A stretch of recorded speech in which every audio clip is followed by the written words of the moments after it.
आप देख रहे हो अलर्ट 33। दोस्तों ये कहानी मुझे सुनाई है मेरे दादाजी ने। दोस्तों मेरे दादाजी का मानना था कि बहादुरगढ़ नाम के शहर में एक बेहद पुराना घर हुआ करता था। उस घर को सब लोग भूतिया और अपशकुनी कहते थे, क्योंकि जो भी वहाँ रहने आता था उनकी किसी न किसी कारण से मौत हो जाती थी। इसलिए वो घर खरीदने के लिए कोई भी तैयार नहीं होता था। एक बार विजय नाम के शख्स ने उस घर को अपने बहुत ही सस्ते दामों में खरीद लिया और वह अपने बेटे मोनू के साथ सारा सामान लेकर वहाँ रहने आ जाता है। घर में शिफ्ट होने के एक दो दिन बाद में विजय को अपने आसपास अजीबोगरीब घटनाएं घटित होने का एहसास होने लगा।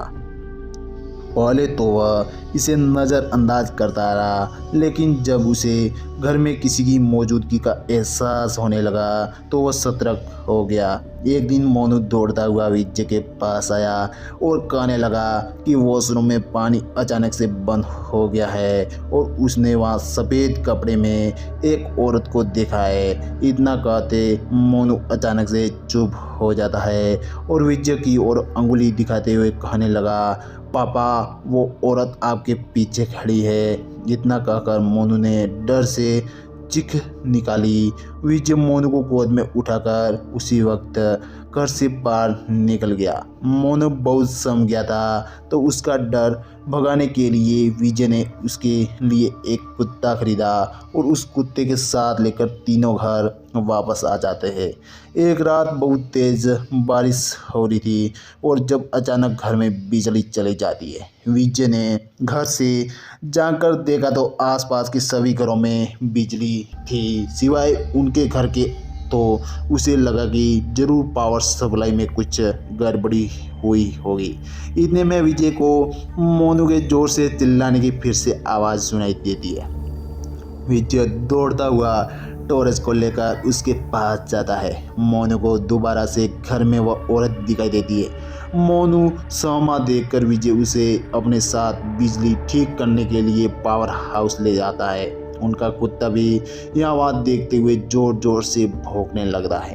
विजय को आभास होता है कि कोई उनके पीछे पीछे आ रहा है। पावर हाउस का दरवाज़ा खोलते ही विजय को सामने एक लाश दिखाई देती है। लाश देखकर मोनू भी डर के मारे चिल्लाने लगता है। विजय अपने बेटे को लेकर तुरंत दरवाज़ा खोलकर घर से बाहर भागने की कोशिश करने लगता है।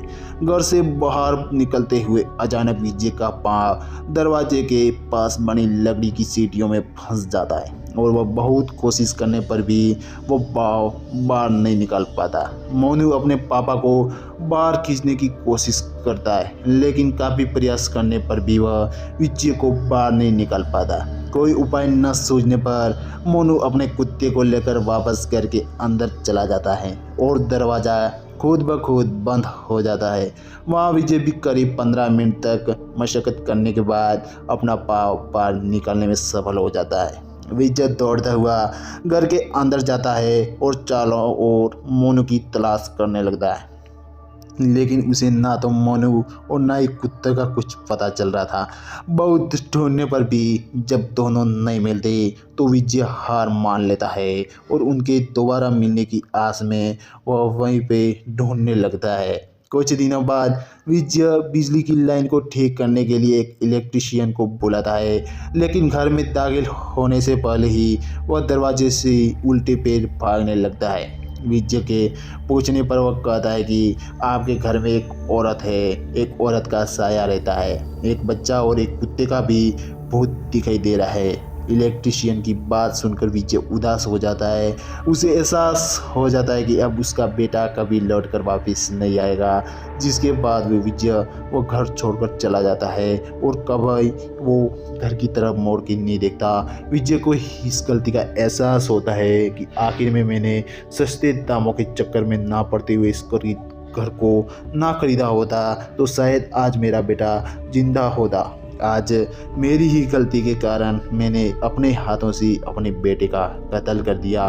दोस्तों जो भी विजय ने देखा था, आज तक विजय उस घटना को नहीं भुला पाया। दोस्तों यह घटना थी एक भूतिया घर की।